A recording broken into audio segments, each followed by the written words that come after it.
குழுவுக்கு அப்புறம் மேலே வந்து ஆர்மி தான் இருக்காங்க. ஸோ அங்கே நிறைய தமிழ் பேசுகிறவங்க நம்மளோட தமிழ்நாட்டு இராணுவ வீரர்கள் நிறையா இருந்தாங்க. அப்போ அவங்களுக்கெல்லாம் ரொம்ப சந்தோஷம். அவங்களாம் பேசிகிட்டு இருந்தாங்க. வந்து அங்கே ஒரு 13 நாள் ஷூட்டிங் எடுத்தோம். குழுவில் இருக்கிறதுல ஆர்மி பர்மிஷன்.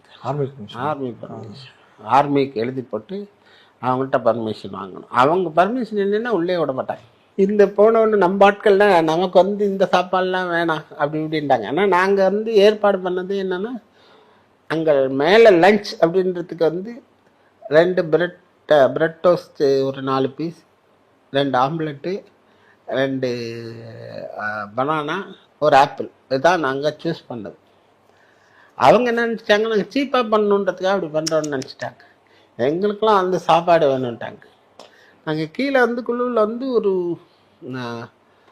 ஒருத்தர் பிடிச்சி அவர் வந்து தமிழ்நாட்டுக்காரர். அவர் அங்கே ஹோட்டல் வச்சுருக்காரு. அவர்கிட்ட சொல்லி நம்ம தமிழ் சாப்பாடு செஞ்சார், தோசை சுட்டு கொடுத்தாரு, எல்லாமே பண்ணார். ஸோ பட் அவரே என்ன சொல்கிறாருன்னா, இது நீ மேலே கொண்டு போகிறதுக்குள்ளே இதெல்லாம் விரைச்சி போயிடுச்சான்ட்டார்.